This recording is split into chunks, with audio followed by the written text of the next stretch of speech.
থাইল্যান্ডের এখন মাটি ছাড়াই আলু চাষ হচ্ছে, আর এই কারণে খরচ কমছে, ফলন বাড়ছে, আর আয়ও কয়েক গুণ বেড়ে যাচ্ছে। আগে আমাদের দেশের মতো ওরাও আলু মাটিতে লাগাতো, কিন্তু মাটির রোগবালাই, পানি জমা, পোকার আক্রমণ এসব কারণে অনেক ক্ষতি হতো, আবার ফলনও কমে যেত। তাই মাথা খাটিয়ে তারা নতুন একটা প্রযুক্তি বের করলো, যেটা হলো এয়ারোপনিক্স প্রযুক্তি।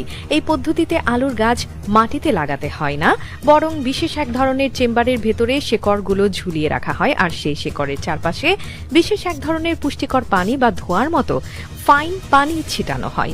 এতে গাছ মাটি ছাড়াই বেড়ে ওঠে, শেকড়ের নিচে ঝুলে ঝুলেই আলু ধরে।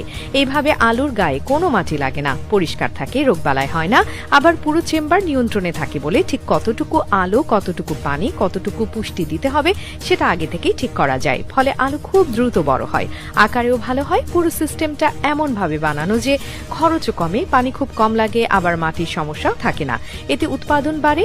যারা আগে এক জমিতে নির্দিষ্ট পরিমাণ আলু পেত, এখন সেই জমি বাদ দিয়ে এর চেয়ে বেশি আলু পাচ্ছে, কারণ এই এয়ারোপনিক্স প্রযুক্তিতে ছোট জায়গায় অনেক বেশি আলু উৎপাদন করা যায়। আবার গাছের উপরের অংশ কাটার পর তা গরু বা ছাগলকে খাওয়ানো যায়, মানে আলুর সঙ্গে সঙ্গে পশু খাবারের ব্যবস্থাও হয়ে যায়।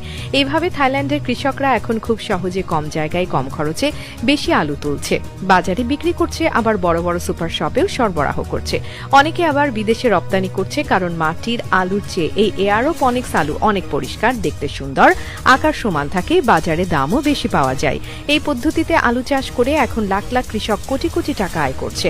অনেকেই আগে যেখানে শুধু ছোট খামার চালাতো, এখন এই প্রযুক্তি নিয়ে বড় খামার তৈরি করেছে। কেউ কেউ বিদেশি বিনিয়োগও পেয়েছে, কারণ এই পদ্ধতি পরিবেশ বান্ধব, জমির ক্ষতি হয় না, পানি কম লাগে, উৎপাদন বেশি হয়, আর লাভও বেশি হয়।